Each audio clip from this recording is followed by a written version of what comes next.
Turma, tudo bem com vocês? Espero que esteja tudo ótimo com vocês.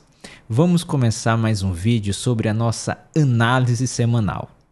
Iremos falar da próxima semana, mas precisamos também, pessoal, falar sobre a semana que passou, porque houve muitos acontecimentos na semana que passou. Então vamos lá para a nossa análise semanal. Turma, é o seguinte, como vocês sabem, na semana passada houve vários episódios que movimentou o mercado. Destaque para dois. A terça-feira, que os bancos perderam muito valor de mercado, e a sexta, com o discurso do presidente do Fed, Jerome Powell, em Jackson Hole. Então vamos lá para a nossa análise. Nessa análise a gente vai ver os movimentos no índice futuro, a repercussão das ações do banco, né? Vou falar sobre o que aconteceu na terça, sobre o que está impactando os bancos e como um banco em específico está lidando com a situação e se expondo a um risco extremo.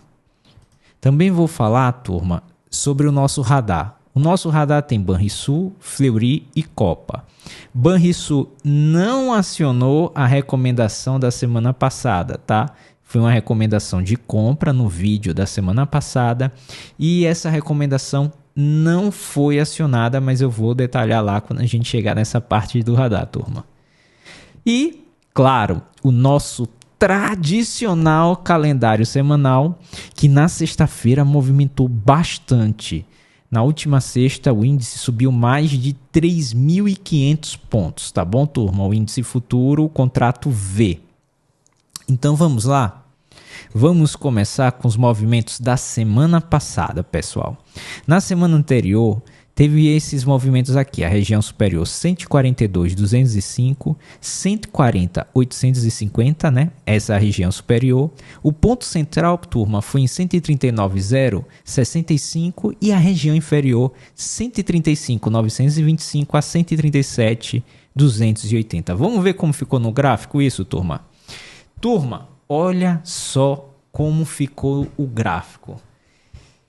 Pessoal, essa aqui foi a mínima da semana, 135.900, no dia 21 de agosto, na quinta-feira. Então, o índice fez a mínima no dia 21 em 135.900. Ah, Neto, e como está a nossa região inferior? 135.925. Turma, isso é acertar, errar, é o quê? Não tem nada a ver, tá, turma? Não é acerto, não é erro. É um estudo de momento e o índice furou um pouquinho a nossa região inferior em apenas 25 pontos. Então, turma, aproveite esse estudo que a gente faz aqui de momento, tá? Vou voltar lá para o gráfico. A máxima, turma, da semana que passou foi justamente na sexta-feira, aqui, ó, no 140.925. Turma, ele praticamente tocou na nossa região superior. A nossa região superior é 140.850, a banda de baixo, né? Até o 142.205. Olha o que o índice fez. Foi lá tocar. Passou um pouquinho, né? Já que é 140.850, ele fez até o 140.925 e respeitou. Vou maximizar aqui, turma, para que vocês tenham uma ideia. Vou deixar só do dia 18 aqui. Só do dia 18 até o dia 22, tá? Olha o que ele fez. Foi lá tocar na nossa região superior e rompeu por 25 pontinhos a nossa região inferior. E o nosso ponto central foi decisivo. Tanto na terça-feira, que foi quando houve lá a grande perda de valor de mercado dos bancos, né? Ele perdeu o ponto central e caiu bastante, como na sexta-feira, com o discurso de Jerome Powell, ele superou o nosso ponto central e andou bastante, como vocês podem ver aí no gráfico, turma. Então, vamos continuar com os pontos dessa semana. Vamos lá? Para essa semana, turma, a gente vai ter os seguintes pontos. A região superior vai ficar em 142.525 até 140.850. E a região inferior vai ficar entre 135.350 a 137.280, sendo o ponto central nos 139 mil. Como vocês podem observar, turma, em relação à semana passada, não mudou muito, tá? Vou aqui tirar o zoom. Aí tá a nossa região superior, né? Como vocês podem observar nesse quadrado rosa aqui, ó, tudo isso é a região superior. Nesse quadrado rosa, tudo isso é a região inferior. Dá um zoom. O nosso ponto central tá lá nos 139 mil. E se vocês me perguntarem, Neto, como você acha que vai ser a semana? Depende, pessoal. Depende porque no nosso tradicional calendário semanal você vai ver que tem índice de inflação e também essa questão que eu vou falar a seguir do que aconteceu com os principais bancos que têm ações listadas na bolsa. Então vai depender muito do noticiário, da divulgação dos dados, para o índice continuar subindo ou fazer uma correção e perdendo de forma forte a nossa região inferior, aí sim é para se preocupar, tá bom, turma? Mas como vocês viram, na semana passada, né, essa semana que passou, o índice perdeu apenas por 25 pontos a nossa região inferior. Então não foi uma perda significativa. Ele tem que perder e perder com força, tá bom, turma? Turma, vamos continuar o nosso vídeo com o que aconteceu na semana passada, né, na terça-feira, dia 19, com a queda de vários bancos na nossa bolsa de valores. Para vocês entenderem, turma, deixa eu tirar aqui da tela. O Itaú perdeu cerca de 3,84% e isso representa 14,71 bilhões. O BTG perdeu 3,48%. O Banco do Brasil teve uma queda de mais de 6%. O Bradesco caiu mais de 3% e o Santander mais de 4%. Turma, isso daqui representa quase 42 bilhões de reais em valor de mercado dessas empresas. Para ser mais preciso, 41,98 bilhões. Aí a gente pega os bancos regionais. O Banrisul caiu muito, mais de 5%. O Banestes subiu nesse dia 0,94%.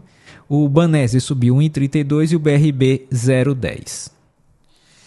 Pessoal, isso, tirando o Banrisul, né, que foi a nossa recomendação da semana passada, os outros bancos estaduais / regional, eles não foram tão afetados. Por quê? Porque esses bancos caíram, os bancos tradicionais, né, Itaú, Bradesco, Santander, Banco do Brasil, o BTG, eles caíram principalmente porque na segunda-feira o ministro Flávio Dino aprovou uma resolução do STF onde qualquer decisão da justiça estrangeira ou lei estrangeira só teria validade no Brasil caso passasse pela aprovação do STF. E isso fez com que o setor financeiro entendesse que era uma forma de burlar a lei Magnitsky. Neto, como fica essa questão da lei Magnitsky com o STF. Pessoal, ainda tudo é muito incerto e isso gera uma tremenda insegurança jurídica. Mas o que eu posso falar para vocês é o que? É com base em algumas notícias. Então, deixa eu me tirar da tela. Se a gente for ver, pessoal, ó, o valor, né, mostrando que vários banqueiros, aqui foi o que eu falei, né, vários banqueiros estão meio sem saber o que fazer, né, porque há um ministro do STF sancionado pelo OFAC e os bancos ainda não bloquearam de forma definitiva os ativos do sancionado. Então, o que um banqueiro fala aqui, o Brasil realmente não tem escolha. Dado o quão interconectado tudo é e a disparidade de poder econômico entre os Estados Unidos e o Brasil, ficamos em uma posição de subordinação. Não há muito o que fazer, tá?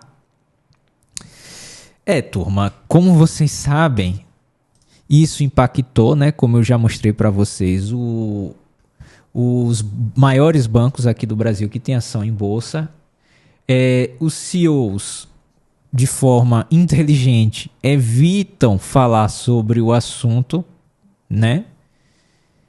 Em uma reunião que teve no Santander, nenhum que se pronunciasse sobre o assunto, mas o Malui do Itaú afirmou que o setor financeiro é uma das fortalezas que o Brasil tem e que, como todo bom ativo, ele precisa ser bem cuidado. O que isso significa, pessoal? Significa que o STF não pode agir para prejudicar o setor financeiro, o setor bancário, porque isso prejudica, de uma forma geral, toda a economia. Aqui fala, né, ainda no valor, né, que nos bastidores a atuação dos bancos e de suas associações tem sido intensa, com muitas visitas a ministros do Supremo Tribunal nos últimos dias.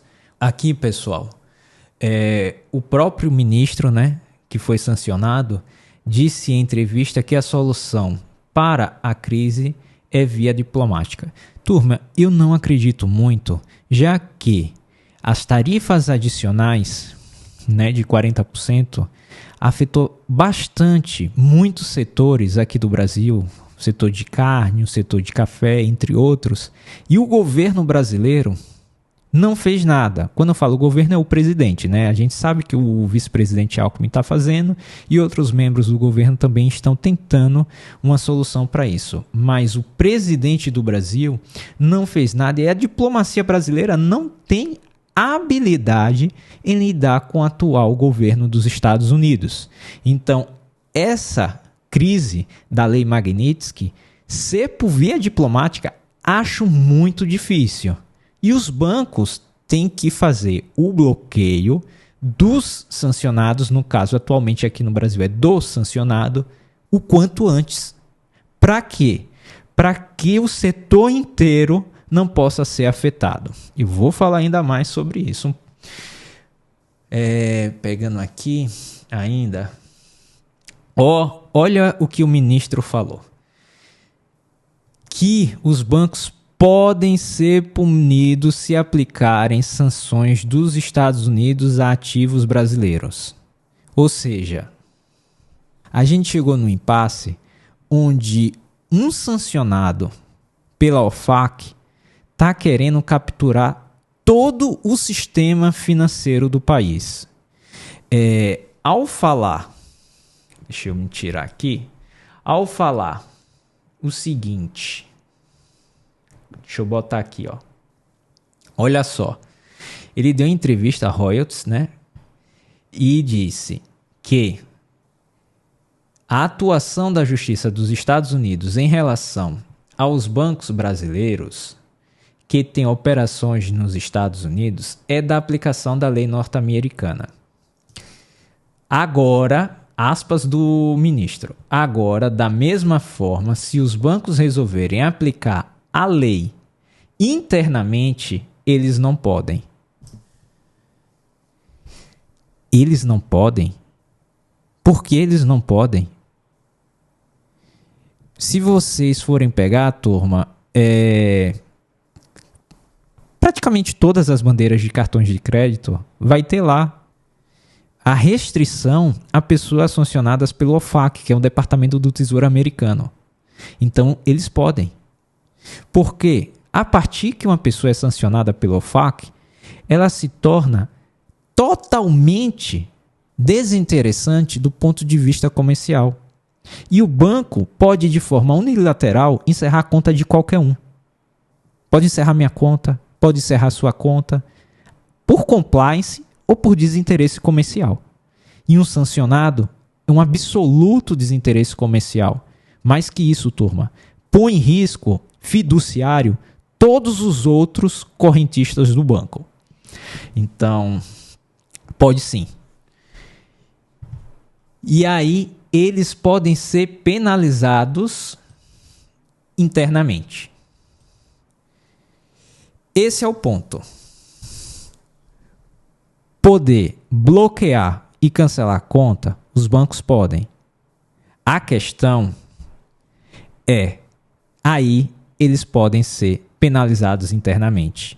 E sim, através de algum entendimento jurídico, porque eu particularmente não conheço nenhuma legislação que irá fazer. Teve uma lei alguns anos atrás que é a questão, né, da lei de abuso de autoridade, alguma coisa assim, e que meio que força as instituições financeiras a ter relações com pessoas publicamente expostas.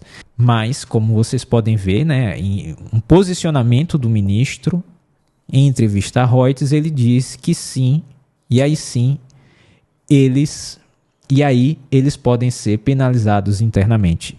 É fato.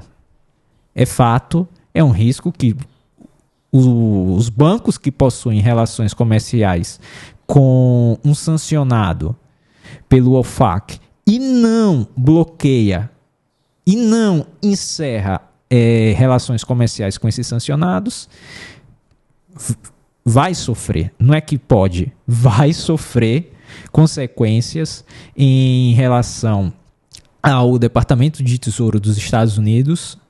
E aí a primeira vai ser multa, uma multa bilionária. E internamente vai depender de uma lei ou de utilizar uma lei que venha a ser feita, tá, turma? Tudo é provável no Brasil, né? O Pedro Malan já falava que até o passado é incerto. O Banco do Brasil bloqueia cartões do ministro Moraes. Turma, eu vou colocar aqui uma matéria rapidinho da Infomoney. Bandeira americana do ministro Turma, eu vou botar do essa Supremo matéria Tribunal rapidinho aí da Federal, Infomoney. Alexandre de Moraes, teria sido bloqueado em razão das sanções impostas pelos Estados Unidos com base na Lei Magnitsky. A informação foi publicada pelo Valor Econômico nesta quinta-feira, 21 de agosto. De acordo com o jornal, não está claro qual era a bandeira, mas teria sido oferecido a Moraes em substituição um cartão Elo que não tem operações nos Estados Unidos. A Folha de São Paulo já havia informado na quarta-feira que Moraes teve um cartão internacional bloqueado por ao menos uma instituição financeira, sem especificar qual. Na ocasião, a reportagem relatou que a Elo foi oferecida como alternativa para que o ministro pudesse manter pagamentos no país. Procurado pelo Infomoney, o Banco do Brasil... Bom, turma, vocês já entenderam, né? Que o Banco do Brasil bloqueou alguns cartões de bandeira norte-americana. Pode ser Visa, pode ser Mastercard, a gente não sabe. Mas o fato é o seguinte: o Banco do Brasil publicamente assumiu que ainda mantém relações comerciais com o sancionado OFAC. É muito complicado. Ele fez mais que isso. Ele ofereceu uma bandeira que muitos estão falando que é uma bandeira 100% nacional, que é a Elo, que pertence a 3 instituições, né? O Bradesco, a Caixa e o Banco do Brasil. Só que muita gente, turma,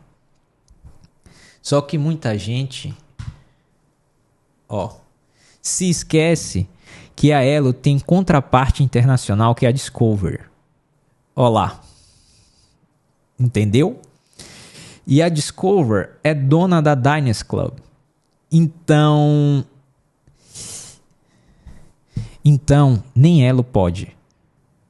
A pessoa do Banco do Brasil que ofereceu essa solução para o ministro estava completamente equivocada. Então, eu não vejo nenhuma outra palavra senão dizer que as instituições financeiras estão numa encruzilhada. É muito difícil que o Banco do Brasil não sofra nenhuma multa por parte do OFAC. É muito difícil, turma. Porque ele expôs publicamente que ainda mantém a conta, os ativos e que só suspendeu o cartão de bandeira norte-americana, seja Visa ou Mastercard. Mas o fato de alguém dentro do banco ter sugerido um cartão da bandeira Elo mostra que o banco não tem intenção, seja de bloquear os ativos, seja de encerrar qualquer relação comercial, como o OFAC sugere. Então, eu acho muito difícil, possa ser que o Banco do Brasil não sofra nenhum tipo de penalização, mas eu acho muito, muito difícil. A cotação de tela atual do Banco do Brasil, para mim, está muito cara ainda. Tem muita gente se posicionando no Banco do Brasil, comprando porque acha que caiu muito, mas cuidado. Vocês podem sentir saudade do preço atual. Quando eu falo sentir saudade do preço atual, é rezar para que fique nesse preço atual, para que haja chance de poder sair da ação. Então, muito cuidado com posicionamento em Banco do Brasil, porque Banco do Brasil assumiu publicamente que ainda mantém relações comerciais com um sancionado OFAC. Turma, vamos continuar o nosso vídeo. Agora a gente vai para a parte do radar.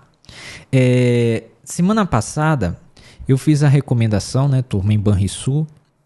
O preço de entrada estava em 12,6, não foi acionado porque a máxima da semana foi R$ 12,02. Mas vamos ver aqui, né, alguns pontos. Aí a recomendação, né, no vídeo da semana passada, na análise semanal da semana passada, não acionou e aguardar. Vamos ver o gráfico, pessoal, em Banrisul rapidamente.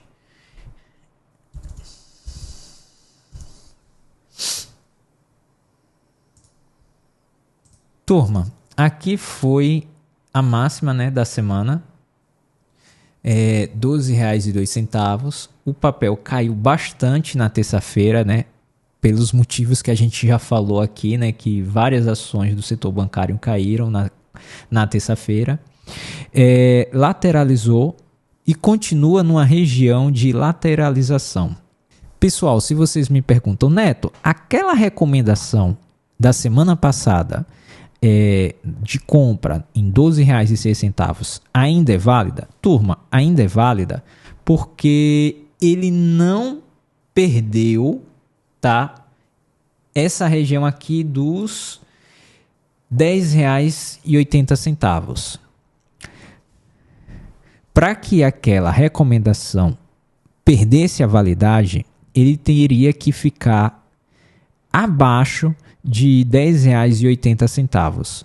Como isso não ocorreu, pelo contrário, turma, ele não chegou nem a ficar... Deixa eu ver qual foi a mínima da semana. A mínima da semana, turma, foi 11,13, tá? Então ele não chegou a ficar nem abaixo dos R$ 11. Então, ainda assim, é válida a recomendação, mas cuidado com os dados, tenha cautela, turma, e evite se expor muito do percentual que vocês têm para investir em renda variável. Invista no máximo 5% desse percentual de renda variável nas ações do Banrisul, com a recomendação da semana passada, que é a compra em R$ 12,06, o stop loss em R$ 10,43 e o take profit em R$ 20,18, tá? É isso que eu tenho para falar para vocês, turma de Banrisul. Neto, pode comprar aqui nessa região que ele está fazendo? Turma, não recomendo. A recomendação é lá em R$ 12,06, tá? Se acionar, beleza. Se acionar, beleza. Podem entrar. Se não acionar, esperem. Tá bom, turma? Não entre de forma antecipada. No atual momento, eu não vejo outra entrada senão lá nos R$ 12,06. Turma, agora vamos ver Fleury, tá? Fleury continua sem oportunidade de entrada. Continua, né, o monitoramento, pessoal, em Fleury. Vou só, antes de ir para a Copa, colocar aqui na tela, né? Ó, Fleury, pessoal, continua naquela consolidação, né? Desde aquele gap, né? O bom é que o bom é que ainda não fechou o gap, tá, pessoal? Como vocês podem ver, ó, ainda não foi fechado aquele gap lá do mês de julho, mas ela tá de forma lateral, tá? No momento não vejo nenhum ponto de entrada. Já que a gente está aqui, vamos colocar a Copa também.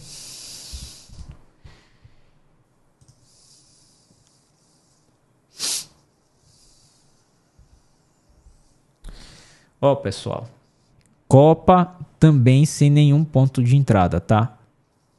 Fez uma correção, tá voltando, né, à região da máxima, mas sem nenhum ponto de entrada, tá, turma, em Copa.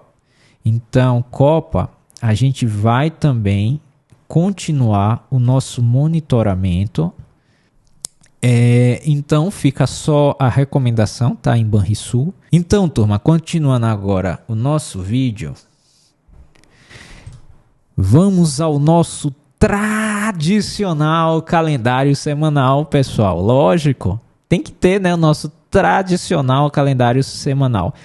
Turma, se você está gostando do vídeo, eu peço para que você comente, compartilhe, tá bom? Na segunda-feira tem confiança do consumidor e tem o tradicional também Boletim Fox. Na terça-feira, turma, dia 26, tem IPCA, tá, turma? Atento a essa notícia. E tem pedidos de bens duráveis, tá? Também tem confiança do consumidor lá nos Estados Unidos. Na quarta, dia 27, pessoal, tem estoques de petróleo, tá bom? Na quinta-feira, turma, tem IGPM, inflação aqui no Brasil. Então, pessoal, cuidado, tá, com essa notícia. Também vai ter pedidos iniciais por seguro-desemprego lá nos Estados Unidos e vai ter, pessoal, PIB lá nos Estados Unidos e índice de evolução de emprego aqui no Brasil. Então, quinta-feira, cuidado com a movimentação no mercado, tá bom, turma? Sexta-feira, pessoal, tem superávit orçamentário aqui no Brasil, tem a relação dívida-PIB, tem taxa de desemprego aqui no Brasil, tá bom, turma? Tem o CPI lá na Alemanha e vai ter núcleo de preço. Pessoal, muito cuidado, tá, pessoal, com essa notícia na sexta-feira. E ainda vai ter também o índice de preços. Pessoal, essas notícias que estão em amarelo, bastante cuidado, tá bom? Então, 8,6, 9,6, bastante cuidado com as operações. Essa foi a nossa análise semanal. Espero que vocês tenham gostado. Muito obrigado por assistir, turma. Peço para que você deixe o seu like, se inscreva no canal, ative a notificação e compartilhe também, pessoal, esse vídeo para todas aquelas pessoas que têm interesse em conhecer um pouco mais do mercado, tá bom, turma? Meu muito obrigado por assistir, desejo uma excelente semana de ótimos negócios para todos vocês, tá bom, turma?